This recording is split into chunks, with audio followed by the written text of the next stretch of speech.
நாரதர். ஆமாம். அவர் என்ன செஞ்சுருக்காரு, இங்கேருந்து போயிருக்காரு. இரும்பு குண்டை ஒரு துணியில் முடிஞ்சு தோளில் ஓட்டுக்கிட்டு போயிருக்காரு.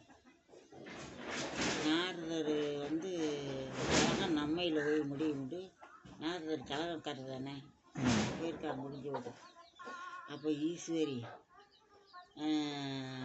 லட்சுமி, சரஸ்வதி 3 பேர் விளையாண்டுக்கிட்டு இருந்திருக்காங்க உட்காந்து. அப்போ அவர் போய்கிட்டு இருந்திருக்காரு. அப்போ போகையில் நாரதரை என்ன முடிச்சு போட்டு போகிறீங்க, இந்த குண்டை வறுத்து கொடுத்தா நெடுக கொறிச்சிக்கிட்டு போவேன், இரும்பு குண்டை வறுத்து கொடுத்தா நெடுக கொறிச்சிக்கிட்டு போவேன்ருக்காரு.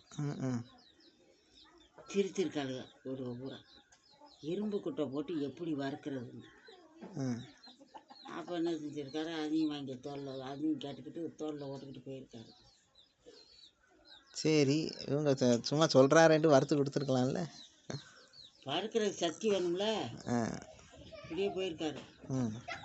அனிதான்னு சொல்லி அதுதான் பெரிய ஈஸ்வரி, அவர் ஒரு மினிவர் கொண்டாட்டி. அவள் என்ன செஞ்சுருக்கா,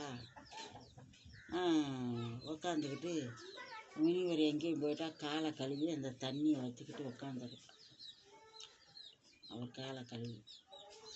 அப்போ அவர் போயிருக்காரு. நாரதரே என்ன முடிச்சோட போகிறீங்களே, என்னன்னு. இது வறுத்து கொடுத்தா நெடுக கொறிச்சிக்கிட்டு போகலான்னு பார்த்தேன், ஒருத்த கூட வறுத்து கொடுக்க மாட்டேன்றாங்க, அது என்னன்னு கேட்கல, இரும்பு குண்டு உம்புட்டு குண்டு. அப்போ வா நான் வறுத்து தரேன்னு சொல்லிட்டு சட்டியை காய வச்சு இந்த கால்கள் நான் தண்ணி இருக்குவார் அதை அள்ளி பிடிச்சி தொளிக்கவும் முட்டையாக மலர்ந்துக்கிட்டு வந்துடுச்சு இரும்பு குண்டு. அப்பளம் புரிஞ்ச மாதிரி நல்லா புரிஞ்சு பொறுன்னு வந்துடுச்சு. நாரதரை துண்டை பிடிங்க, இந்தாங்க கொட்டி, சரின்னு கொட்டி கொடுத்தாச்சு. இவர் நெடுக போனவர் என்ன செஞ்சார், உள்ள விளையாடுற இடத்துக்கு திரும்பித்தானே வராரு. ஈஸ்வரி லட்சுமி இருக்காங்கல்ல, சரஸ்வதி, அங்கே வராரு. ஒரு உட்காந்துருக்காரு. ஒரு வாக்கில் அள்ளி போட்டுக்கிட்டே வந்திருக்காரு. நாரதரை என்ன வாக்கிங் கை போட்டுக்கிட்டு வாங்க, நீங்கள் மாட்டேன்ட்டீங்க, அனிதாம்மா எனக்கு பொறுத்து கொடுத்துட்டாங்க, நான் திண்டுக்கிட்டு வரேன்னு காமிச்சிருக்காரு. மலர்ந்து போய் அம்பட்டு. அப்போ நாங்கள் தானே பெரியவ, எங்களையும் பெரியவ இருக்காளா அப்படின்ட்டு 3 பேரும் கோவிச்சுக்கிட்டு அவங்க வீட்டுக்கு போயிட்டாங்க. போவோம் சரின்னு ஒரு போன பிற்பாடு இவர் என்ன செஞ்சுருக்காரு, வீட்டுக்கு இவர் போயிட்டார். நாரதன், ஈஸ்வரன் வந்திருக்காரு, கிருஷ்ணர் வந்திருக்காரு, பரமா வந்திருக்காரு. பரமா கொண்டாட்டிங்க சரஸ்வதி, கிருஷ்ணர் பொண்டாட்டிங்க லட்சுமி, ஈஸ்வரன் பொண்டாட்டி வந்து ஈஸ்வரி.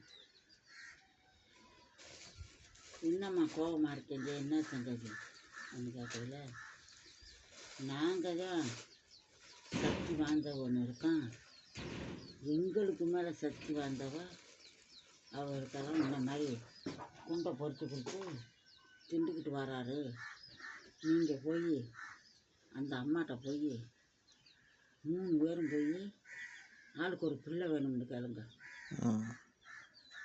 ஆராத்த பரமா கிருஷ்ணர் ஈஸ்வரன்கிட்ட சொல்லி விட்டுருக்காங்க. அந்த அம்மாட்ட போய் இது காலை இல்லை பிள்ளை வேணும்னு கேளுங்க அப்படின்னு சொல்லியிருக்காங்க. சரின்னு 3 பேரும் பிறப்பு வந்துட்டாங்க அந்த அம்மா வீட்டுக்கு. வரமா, பாப்பா என்ன செஞ்சது, வாங்கப்பா. அம்மா, என்னப்பா, எங்கள் 3 பேர்த்துக்கும் ஆளுக்கு ஒரு பிள்ளை வேணும், பிள்ளை தானே வேணும், வாங்க அப்படின்னு இந்த தண்ணி அள்ளிக்கிட்டு 3 பேர் மேலே தெளிக்கவும் பிள்ளையாக போயிட்டாங்க. ஆறாரு அந்த ஈஸ்வரன், பிரம்மா, பரமா 3 பேரும் பிள்ளையாக போயிட்டாங்க. தொட்டி பிள்ளையா தொட்டியை கட்டி 3 தொட்டியை கட்டி அப்படியே போட்டு வரிசையாக போட்டு 3 பேர்த்தையும் தூக்கி போட்டு ஆட்டிக்கிட்டு இருக்கிறான். அப்போ ஆட்டிக்கிட்டு இருக்கும்போது இருந்து பார்த்தாளுக காணோம். என்னடி அனிதா வீட்டுக்கு போனவங்களை காணோம், வாங்கடி நம்ம 3 பேரும் போகும்போது இவங்க 3 பேர் வந்தா இவங்க 3 பேரும் தொட்டில் அடக்காங்க.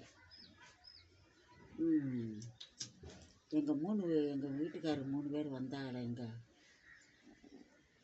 வீட்டுக்காரர் 3 பேர் வந்தாங்களே எங்கன்னு கேட்குறாங்க. இந்த 3 பேர் தொட்டியில் அடக்காங்க. பிள்ளை வேணும்னு கேட்டாங்க. அவங்களே பிள்ளையா படுத்து கிடக்காங்க. உங்கள் பொண்டாட்டி மாதிரி புருஷன் மாதிரி ஆடுன்னு பார்த்து அவங்க புருஷனை கூட்டிக்கிட்டு போங்கன்ட்டு போய் பார்த்தா 3 பேர் ஒரே மாதிரி கிடக்காங்க. யார் புருஷன் யாருன்னு தெரியலை. தாயே நீதான் எங்களை காப்பாற்ற என் புருஷன் மாதிரிகளை பிரித்து அனுப்பி விடுன்னு சொல்லியில திருப்பி தண்ணியை தெளித்தோடனே எல்லாம் நல்லா வந்துட்டாங்க. ஈஸ்வரன் மேலே வந்துட்டார், கிருஷ்ணர் வந்துட்டார், பரமானது. அதோட போங்கன்னு சொல்லி அவள் புருஷனை கூட்டிட்டு அவள் வீட்டுக்கு வந்துட்டான். எப்படி அது ஒவ்வொரு இடத்துல நடக்கிறது.